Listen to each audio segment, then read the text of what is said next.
Welcome to the Freedom CEO podcast. It's about becoming the chief decision maker over your life in order to step into a life of freedom. From business, health, wealth, charity, and giving back to just doing life on your own terms. I am your host, Shay Invidiata. I am an award-winning activist, change maker, and a multi-facet impact entrepreneur with over a decade of experience in business, philanthropy, and health and wellness.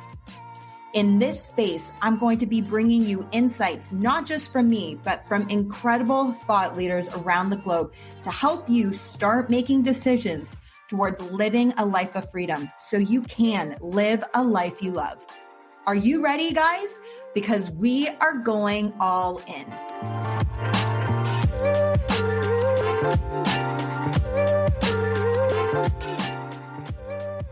Today is going to be a special episode. 2 reasons. 1, I am introducing on this episode the Naked series, telling her story. It's going to be raw, probably a little intimate, but what I can promise you is we will not be holding back, peeling away, looking inside of some very hard topics, discussions around her story. And what do I mean by that? In the Naked series, I am going to be speaking with women who have removed their breast implants and who have explanted. Some of these stories are going to give you chills. Other of them are probably going to be very inspiring, inspirational. Others relatable and might be even at times hard for you to listen to. And this is why I want her story to be told. I think it's really important with everything happening in our culture right now, in today's world, where between cancel culture and body image, body problems that we have, health, leaning into the system, not leaning into the system, all of these things. And we need to be talking. We need to be hearing her story around breast implant illness, how it's affecting millions of women around the world today. And little really is being done and exposed on this issue within the healthcare system, between doctors and surgeons, including the FDA, which only in recent years has started to acknowledge women's stories. So I am really excited. I'm going to launch the Naked series today, starting first with my story. So tune in, hope you enjoy, and we'll see you on the inside. On March 2nd, 2022, I made a very simple but hard decision to remove my breast implants after I had them for a total of 11 years. If you were a guy tuning in to this episode, I encourage you to stay because men need to also hear the realities and the hardships of these stories that are affecting women and, young women as well, all around the world. And we need your voice. So if you're a man, I invite you to stay, and I'm grateful for you to tune in and listen to this story. I want to kind of start where the first time I actually really recall hearing the term breast implant illness, also known as BII. November 2021 is really the first time I can recall this phrase actually sinking in. And maybe you can relate, where you'll hear something and it doesn't register, and this is our phrase, goes in one ear and out the other. Or we have selective hearing because at the time, if we don't feel it serves us, we might not allow it to register and sink in. For myself, I think I had both, where over the years, and I'm going to share a little bit of the history of this, I'm sure I've come across the term breast implant illness.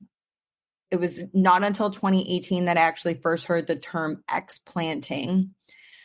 But specifically BII, it did not hit me. It did not register that this was a thing until November 2021. I was in the middle of still recovering from the aftermath of having COVID. In October of 2021, I got COVID, and as you know, people have different symptoms. They have different effects. For me, COVID attacked my kidney, gave me a wicked kidney infection, and also caused nerve damage. And so after my infection had cleared up and gone, I had this lingering, excruciating pain. And I went through a whole bunch of series of seeing doctors, getting blood work done, getting all type of bodily fluid testing done. I'll let you figure that out. I was going to get ultrasounds. I even had an x-ray done. I was seeing a kidney specialist. I eventually went to an internist, and he had said, I had nerve damage. In this process, I had a bunch of people over at my house one afternoon, and the girl that I was speaking with, I was just sharing with her, no different than I am with you right now, just this flow of what happened when I had COVID and it attacking my kidney. And because we couldn't figure out what was going on at the time, I was sharing with her about an incident. I had a biking accident in 2015 after I had put in my second set of implants. And in the biking accident, I had fluid that was coming from my collarbone. I had fallen on my shoulder, I had a collarbone issue, and I had fluid draining from my collarbone to my breast pocket. And I ended up having to undergo emergency surgery, procedures. And because of that instance, it made me start questioning in that moment if somehow maybe my implants were being affected by my kidney, or kidney was affecting, what was going on in my body. I didn't know. I just was really trying to look at it from all different angles. And that's when my friend said to me, standing in my kitchen, so obvious, so matter of fact, she goes, yeah, it's probably breast implant illness. I was sharing with her everything that was going on, which made me start recalling the last 11 years, basically, of my life and everything that I had gone through with my implants. And she shared with me her story. And similar to me, she had 2 sets. And at one point, she was so sick that her white blood cell count had dropped so much that they actually thought that maybe she had cancer in her body. Intuitively, she really felt that it was her implants and leaned into that and decided that she was going to remove her implants. In telling me her story and everything that symptomatic that she was going through, of course, I got on my laptop that evening and I started looking up breast implant illness. And this is really what started my journey on facing the reality of what was not just what was going on in my body, but the reality and the horrific truth of what breast implants are actually made of, how toxic they are, and mind-blowing that they would ever get approved to be in a body. So let me back up a little bit.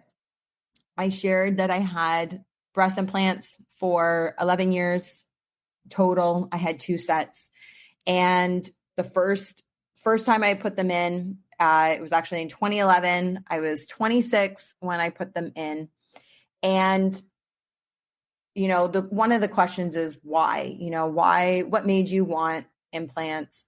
And for me, I remember being in university in my early 20s, and I have never really had a chest. Call it kind of like a big A, if there is such a thing.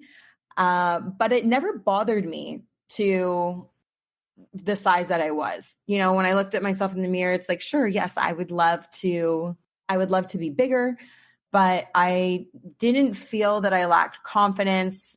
I certainly didn't feel any less of value and worth because of my exterior appearance. Luckily for me, I grew up in a home where the internal and who we are is not defined by the external. And so I did carry a lot of that into my early 20s.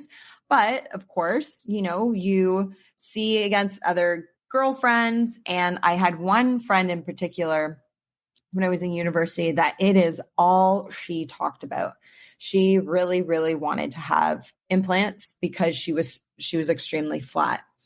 And so I would say that's the first time that I contemplated, I thought about it. I was like, do I want implants? And I didn't make any other decisions on it. It was just kind of a seed was planted at that time.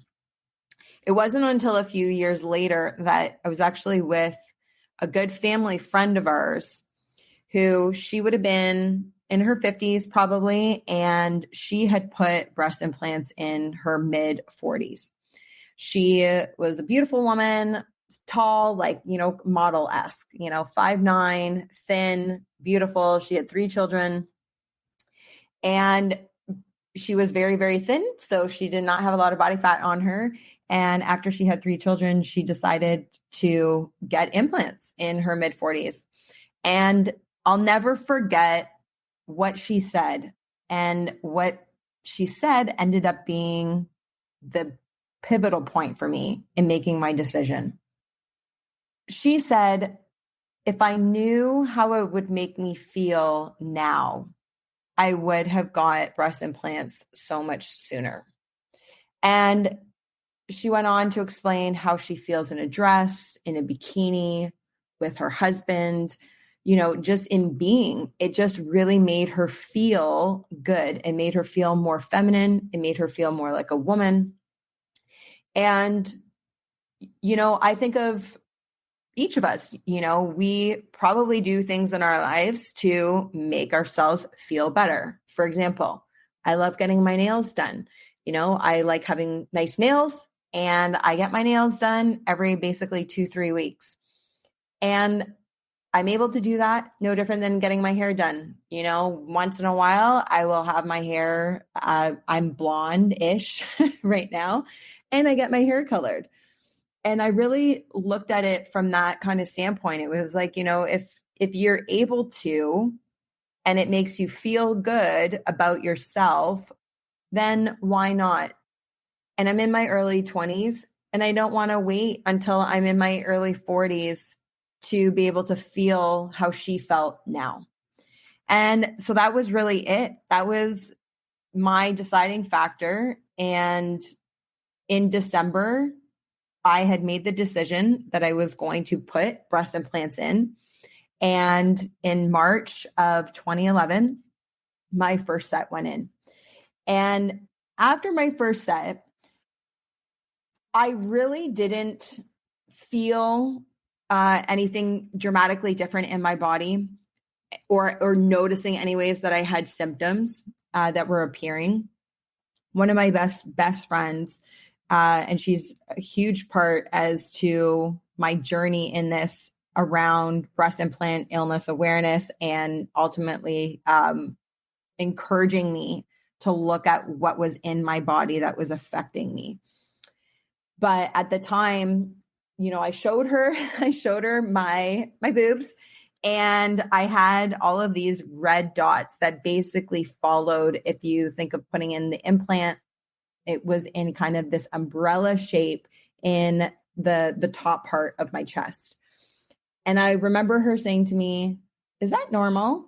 And my response to her was, "It's just my body adjusting and getting used to the implants."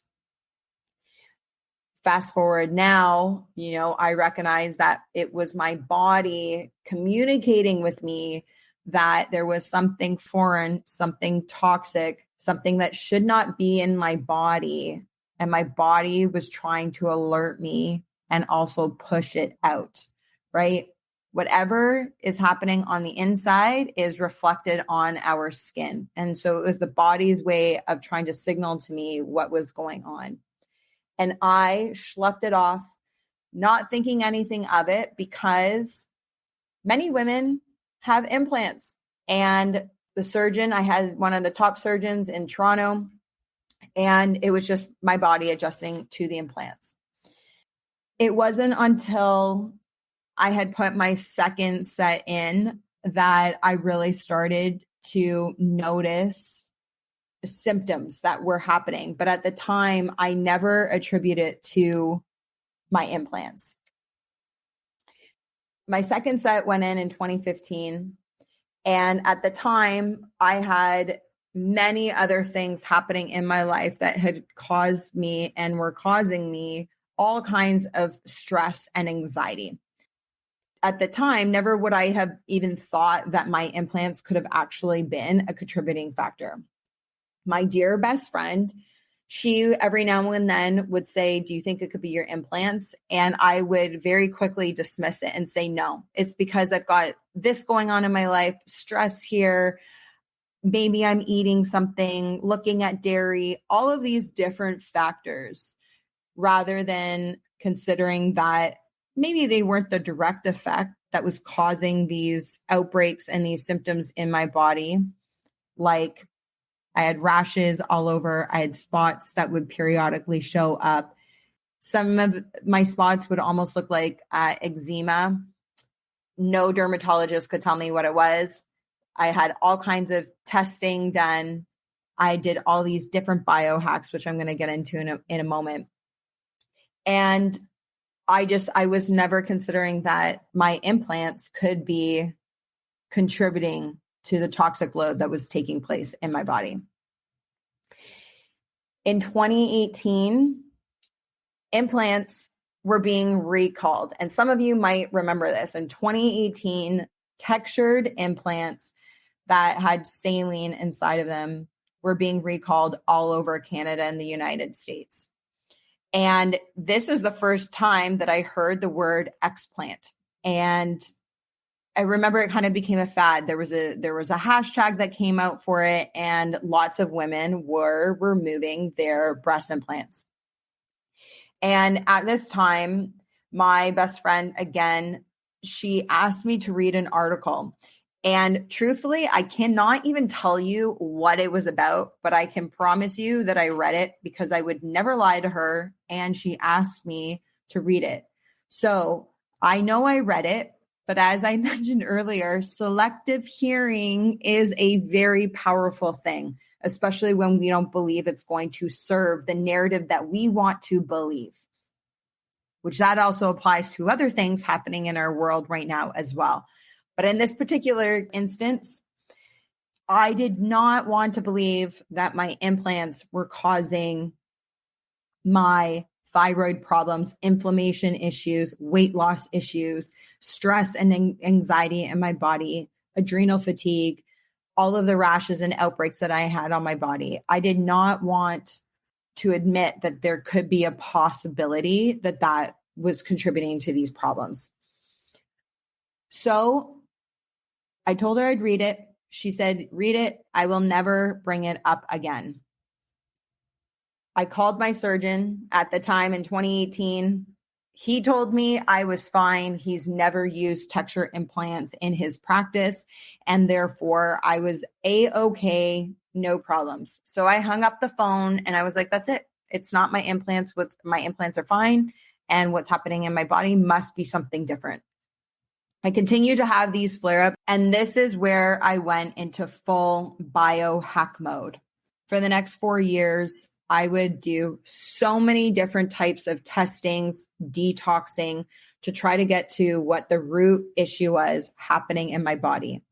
I did live blood analysis, assessing my hormones, trying to figure out my inflammation issues, looking at toxins that were built up in my liver. They found parasites in me. My thyroid was off. I started seeing a bioelectric engineer doing all types of frequency testing against my organs. I was doing gallbladder flushes basically for 6 weeks on a cycle, trying to remove toxins out of my body. I did coffee enemas, literally doing everything to try to figure out what was going on in my body. I then, of course, looking at food as well and working with a nutritionist and working with a naturopath, I eliminated animal protein at that time to really just try to see if things would change on my skin, would change with the inflammation in my body. I even started doing coffee enemas. If you don't know what those are, I was doing them a couple times a week. You can Google it. but it is basically a very deep colon cleanse that is going to extract toxins from your body. I did a Dutch test, which is looking at taking your urine at different times of the day to see where hormones are off. They can also use it for allergies, all kinds of stuff. Using frequency devices like Brain Tap to try to help my adrenals get restored. Literally, I was doing all of the things except looking at the possibility that my breast implants were causing and absolutely contributing to this toxic load in my body, which would then have an impact on everything else in my health system. And it really was not until I was with my friend in my kitchen, November 2021, and hearing her story that I was really confronted that what's going on in my body has to do with my breast implants. And here's the reality. No doctor can say with certainty that what was happening in my body was or was not because of my implants. But what I can say with absolute certainty is that it was 100% contributing to the toxic load in my body. And for me, I had a very hard conversation with myself.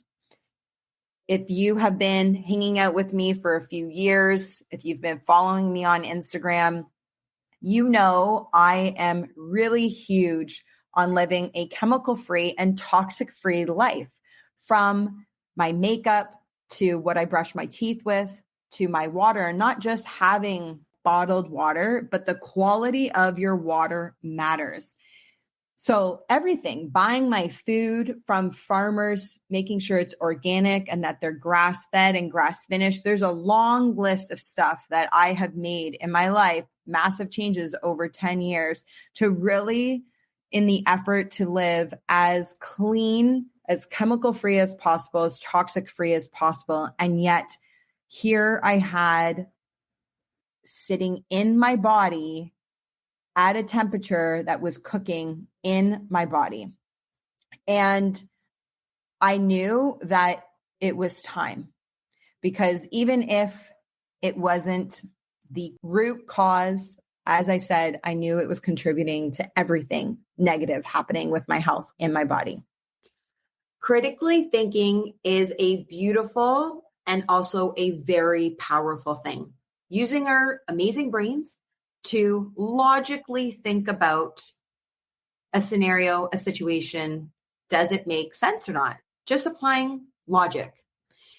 When I was considering putting in breast implants, never once did I stop to think about what actually is a breast implant made of, or even asking what will the side effects be to my body, to my health that I could have or develop by having a foreign object in my body for anywhere between 8 to 10 years or thereafter. Not once, never did I stop and think and ask this question. And it's crazy because some women put in their breast implants and they never get them exchanged out. Good surgeons will tell you that you really should be changing them every 8 to 10 years. But it is very common to meet a woman who has put them in and has had them for 10, 15, 20, 30 plus years in their body. And it bothers me now, the woman I am today, that I didn't stop and think about this back then. And I don't know why I didn't. Maybe it was because I was told they were safe and they were fine. The FDA had put their stamp of approval on that, which truthfully, I actually didn't even do that research. I just went to 3 different surgeons. I got 3 different opinions. I spoke to some other women, and I really didn't go beyond that. That was quote unquote my due diligence. And I was relying on the millions of women around the world that already have breast implants and the hundreds of thousands of women that get breast implants year after year I knew it was a multi-billion-dollar industry annually, and it's one of the top cosmetic procedures performed in the world. Surely they wouldn't approve something if it wasn't safe, would they? I never gave that a thought. And yet, let me ask you this. If a plastic water bottle had been sitting in a car for a day or two where the outside temperature was 98 degrees Fahrenheit or 37 degrees Celsius for my Canadian friends, would you drink from that bottle? Most of us would say no, because logic tells us that the heat causes for the plastic to heat up, causing for chemicals and toxins to run into the water. So you probably would not drink from that water bottle. I wouldn't drink from that water bottle. Yet, are breast implants really that different in the human body? Now, I don't know about you. I didn't really know what the average human body temperature sits at. I looked it up. The normal body temperature sits anywhere between 97, 98 degrees Fahrenheit, which is 36 to 37 degrees Celsius, which you and I both can understand is freaking hot. That is a hot day outside. You wouldn't want to be drinking the water from that water bottle, yet that's what breast implants are sitting in my body for not just a few days, years on end. And you start to think about, if that's really kind of sitting there cooking, what is leaking into the body, or what is seeping into the body, going into the bloodstream, which caused me to then think about, what if I were to look up a breast implant? What is it made of? And so in going down this path to learn about breast implant illness, I decided to Google what breast implants are made of. And let me tell you, it is a long list, a chemical soup, if you will, of neurotoxins and carcinogens that seriously blew my mind. The list. So many of these ingredients I cannot even pronounce.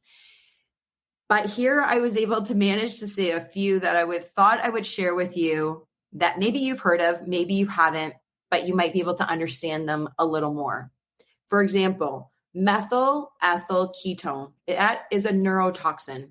Sodium fluoride, naphtha, which is a rubber solvent, epoxy resin, printing ink, heavy metals such as aluminum and platinum, toluene. I still haven't figured out which one is the right way to say it, even though I looked it up on the internet in the dictionary. What I can tell you about toluene is it is a neurotoxin and a carcinogen. And this is what the NIH states on their website, is that it is the solvent in some types of paint thinners, permanent markers, contact cement, and certain types of glue. And toluene is sometimes used as a recreational inhalant and has the potential of, are you ready? Causing severe neurological harm. And this is just a few of what breast implants are made of, and all of that is just chilling in my body. Rather, should I say, cooking at 37 degrees Celsius or 98 degrees Fahrenheit in my body for years on end. When you actually just stop to think about that and you start doing the research, it is so clear how horrific breast implants actually are. And it's mind-boggling that they could ever be deemed safe, considered safe, or even gain the approval of the FDA to be putting into females' bodies.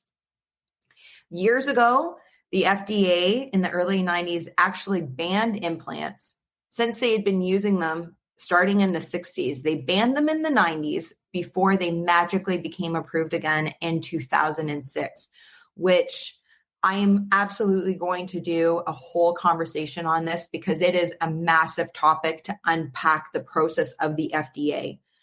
But just in sharing that with you here, just that little bit, it begs the question to start thinking, why? Why would the FDA approve something, disapprove something, then reapprove it? And it's not because there's this, all of a sudden we've got way better products. That might improve slightly, but the proof is in the ingredients. Go look at them. The ingredients haven't changed. They're not all of a sudden organic, natural substances that are in breast implants. It is still a long laundry list of neurotoxins, carcinogens, and different chemicals that are being put into the female body. After spending hours of my own research, I really started to develop this pain, this heaviness in my chest. And it's kind of where they say ignorance is bliss. It really is, because once you know something, you cannot unknow it. And very shortly thereafter, like within days, I had made the preliminary decision that I needed to remove these toxic things out of my body. I needed to remove my breast implants. And then the next quest I found myself on was looking for my surgeon, because that matters so much. There are many surgeons that you will find if you start doing your own research, many surgeons that will say that they don't perform what's called en bloc. They don't perform en bloc or capsulectomy, meaning removing the full capsule out of the body versus leaving the capsule in the body. There are doctors that will say that you don't need to remove the capsule and that it will disintegrate into the body. I can tell you so many surgeons that will tell you the opposite, that the implant not only needs to be fully removed intact, but the capsule needs to come out. And I heard this incredible analogy the other day that I want to share with you. The capsule forms around the implant. And for years and years, it is sitting there accumulating all kinds of things. Could accumulate mold, bacteria, calcium buildup, which calcium, when it is that buildup in the body, becomes almost like paper mache. It's very hard and it's hard to break. So calcium buildups can take place. All kinds of issues can be held within the capsule. If you have leakage happening, if you have a rupture happening, that capsule is trying its best to hold and contain all of the, I'm going to say, non-goodness within this capsule. So imagine you fill up your garbage and your garbage is sitting there for weeks on end, maybe months on end, garbage, rotting, building up bacteria, building up mold, all kinds of stuff. Imagine it would be like you removed the garbage, you went and dumped out your garbage, but rather than get a new bag, you reused the same bag over and over again.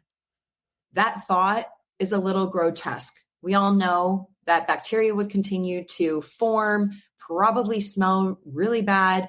At the end of the day, we know that that's not good. And that's kind of what is happening if you were to remove the implant, but you left the capsule in the body. And now you're asking the body to break down this mold, break down the bacteria. As I mentioned, in a lot of cases, there's calcium buildup, which is very, very hard in the body already. And so the capsule just really needs to come out. And it's a risky procedure because often the capsule gets stuck to the muscle and the chest cavity and can be very challenging for a surgeon to take it out. And therefore, there's more risk. And so it is so important that you find a surgeon who is not only willing, but is qualified and is skilled to be able to remove the implant intact and also remove all of the capsule. So en bloc procedure with the capsulectomy is extremely important. And so that list becomes a little more narrow as to who you're going to choose from, but it is absolutely worth it. And so I'm going to share resources here in this episode today on, being able to find a surgeon, why it matters. I go into more detail on my blog even about that, and I give you all these resources. So I'm going to include that for you.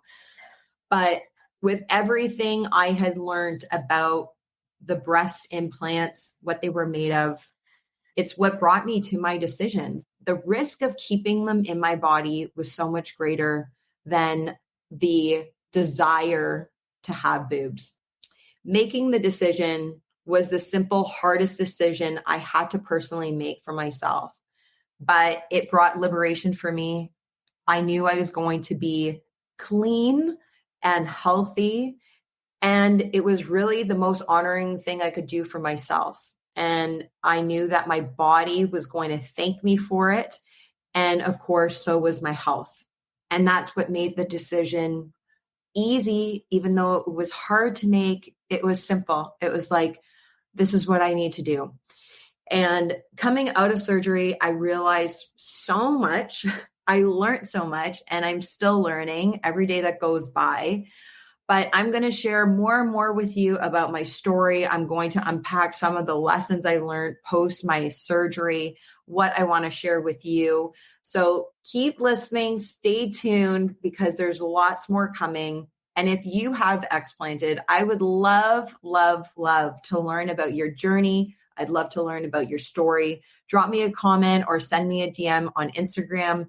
And as I mentioned, I'm going to link up resources here for you in the show notes that will bring you to my blog with all the research around what the FDA is doing versus not doing, what's in the implants, the list, the surgeon list, groups you can connect with.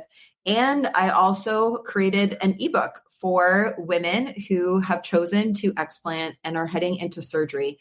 And there's so many things you don't think about and you don't realize to either the day of surgery, post-surgery, going, I wish I had that. I wish I did this.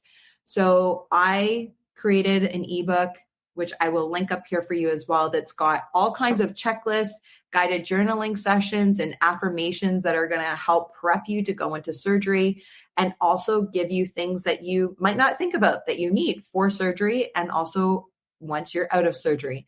So check out the notes. And like I said, if you have explanted, I would love to connect with you. And stay tuned. I'm going to be sharing a lot more on my story and on my journey around explanting. Thanks for tuning in.